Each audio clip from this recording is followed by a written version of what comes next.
তোমরা কে কে চিকেন স্যাটে খেতে ভালোবাসো বলো তো? তাহলে এভাবে একবার ঝটপট বানিয়ে ফেলো।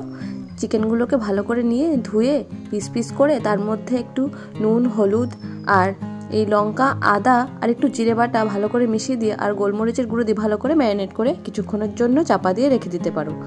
তারপরে দিয়ে দেবে যে সবজিগুলো দেবে সেগুলোকে এভাবে চৌকো চৌকো করে কেটে একটু সয়া সস দিয়ে ভালো করে সব কটাকে মাখিয়ে নিয়ে 5 মিনিটের জন্য চাপা দিয়ে রেখে দিও। তারপরে ওই যে স্টিকগুলো আছে স্যাটে স্টিক, তাতে ভালো করে নিচের মতো করে সাজিয়ে নিয়ে টমেটো আর ক্যাপসিকাম আর পেঁয়াজ দিয়ে চিকেন দিয়ে ভালো করে সাজিয়ে নিয়ে একটা একটা করে ঢুকিয়ে এভাবে রেখে দাও। এবার একটা পাত্রে একটা ব্যাটার তৈরি করব। তার জন্য লাগছে একটা ডিম, আর তার মধ্যে দেবো একটুখানি চালের গুঁড়ি আর একটুখানি ময়দা, আর দেবো স্বাদ মতো নুন আর একটু গোলমরিচের গুঁড়ো। ভালো করে সয়া সস দিয়ে মিশিয়ে নিয়ে এবার এটাকে সাইডে রেখে দেব। এবার একটা ফ্রাইং প্যানে তেল গরম করে প্রথমে ওই স্যাটে স্টিকে যে চিকেনগুলোকে সাজিয়েছিলাম ওইগুলোকে ভালো করে ভেজে নেব।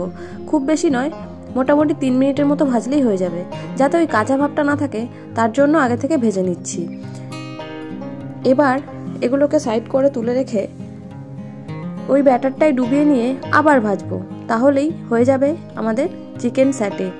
আর এভাবে বানিয়ে নিলে ভেতরে কোনো কাঁচা গন্ধ বা কাঁচা কাঁচা ভাবটাই থাকে না, তাই আমি এভাবেই বানাই। তোমরাও ট্রাই করতে পারো। এইভাবে সন্ধেবেলায় চিকেন স্যাটে বানিয়ে একবার খেয়ে দেখো, নিশ্চয়ই ভালো লাগবে। আর ভালো লাগলে লাইক কমেন্ট করতে ভুলো না। Thanks for watching.